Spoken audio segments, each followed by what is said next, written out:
First off though, let's go back to Washington, as it were. He's not in Washington, he's in Chicago. But we'll speak to the chairman of the Republican Overseas Organisation here in London, but he's over in Chicago at the moment. Welcome to Greg Swenson. Hi, Greg. Great to see you, Kevin. Well, first of all, that's good news, wasn't it, that Zelensky finally wore a suit? It's kind of a weird sort of suit, I thought, but yeah, it's not something I would rock, Kevin. But at least it was an improvement over his last trip to the Oval Office. Yeah. What did you make of it? I mean, from you won't be that interested, but I thought it was a humiliation for the 7 European leaders. You wait in a room. Me and Volodymyr, we've got some talking to do. We'll call for you when here's a buffet. Oh, we're gonna have a press conference first. We'll bring you in and don't worry. What were they even doing there? I don't know. But here's my take on it. That since Alaska on Friday and then the extraordinary events at the White House yesterday, we have to applaud President Trump. He really has moved the dial. He's got things going. But I think we are beginning now, or the world is beginning to get lost in perhaps a mistaken sense of great optimism here. The elephant in the room, the Russian elephant in the room yesterday, who wasn't in the room, was of course Vladimir Putin. I suspect, Trump's going to say, right, Volodymyr, Mr. Zelensky, you've got to cede some territory here. I think that's going to be problematical for Zelensky, because he has to go to the Ukrainian people. They're not in the mood to give Putin anything at all. But that's one aspect of that. But I suspect that Putin is going to turn around and say, well, I want the Donbass, I want Crimea, and I want more territory. So in other words, a wrecking ball driven straight through it. However, fair play to Trump. He's got things moving. Your take on where we stand, are we genuinely moving towards peace, or are we moving towards Putin's roadblock? I'm not 100% sure either way, Kevin, but we are a lot closer than we have been in 3.5 years. The president has made unbelievable progress, and so now the hard part starts, or the hard part continues. But getting Putin to the table, getting Zelensky, that wasn't as difficult, but I do think having the European leaders there yesterday probably doesn't move the needle, but it's maybe just theater or maybe just a demonstration of support. And I thought that was wise for him to invite them. Again, it doesn't mean that any one of them individually is going to have any significant influence on President Trump, but I thought it was a great display. And so, yeah, the hard part, continues. Now we have to get, Putin to compromise, which will be difficult. I do think the Ukrainian people are willing to compromise. That 75% of them want to negotiate a peace. So there's only a small minority that wants to continue fighting as if they have a chance to win, which they don't. And so I think this is a great moment. It's not perfect, but it's early in the process, and this is great news that the president was able to do that. And you heard that from just about every European leader yesterday that was in the Oval Office. Yeah, when they were at last allowed to talk. Yeah. Well, let's remind ourselves of the most important moment in yesterday's proceedings, and of course the discussion was sartorial. What kind of clothes would Volodymyr Zelensky be wearing? Check it out. First of all, Mr. President Zelensky, you look fabulous in that suit. I said the same thing. Yeah, you look good. I said the same thing. Yeah, looks good. I said to the one that attacked you last time. See, now he's I remember that. Yeah, I apologize to you. You look wonderful. No, my first question for you, President Zelensky. In the same suit. You see, I changed. You are not. Maybe yours is much better.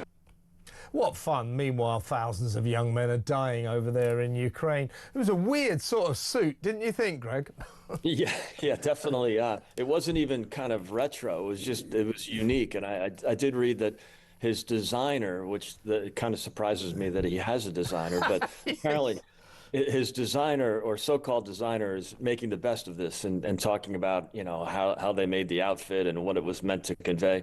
I mean, look, it's silly on one hand, but on the other hand, he did actually step up his game and show some respect. So did the other European leaders. Every one of them was very complimentary. And I don't think it was just kissing up to President Trump. I think they are acknowledging that he's had some really fantastic accomplishments, one of which was getting Putin to Alaska on Friday. But he's ended 5 or 6 armed conflicts around the world. He just passed the biggest tax cut in American history. He stopped the illegal migration into America through the southern border. And these are all issues that these leaders have to confront.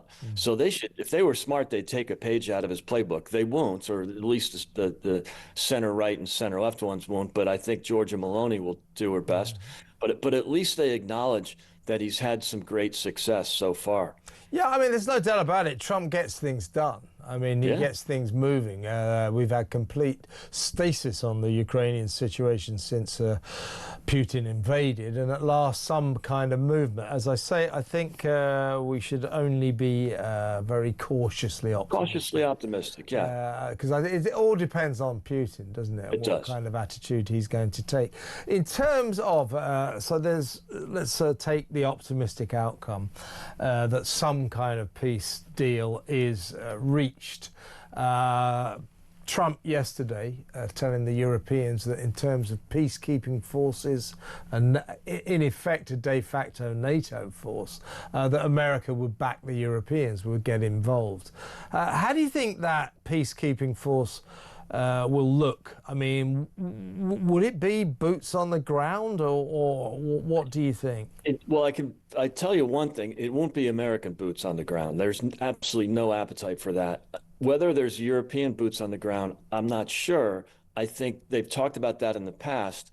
You know, that might be too much for Putin to handle. And I think there's some merit to that. You know, that's just, but I do think the other type of support where you could ultimately send troops if there were certain triggers, or you just have a significant military support. I think from the American perspective, it would probably be intelligence sharing, maybe some support with air supremacy, you know, with whether it's with, you know, additional fighter planes or missile defense systems. You know, there's a long list of things that we can do to support, not too dissimilar from what we're doing now. But I do think that, you know, there's room, and he kept it pretty vague too. Yeah. I think, you know, he didn't say we'll have tanks and boots on the ground. That's not going to happen. He just said, you know, he'll help. We'll help. We'll support it. You know, so there is some. I think that was good. Probably another negotiating tactic. You know, whether it really happens doesn't really matter at this point. What's important is just getting everybody to the table, and that's what he's doing really well. One thing that was sort of unmentioned yesterday, but I think obvious to everybody, is that the Europeans bought $22 billion of energy from the Russians last year, and while giving, you know, only $19 billion in aid. When I say only, it's still a big number, but they're actually funding both sides of the war here. So Biden did the same thing, both with the Russians as well as with Iran.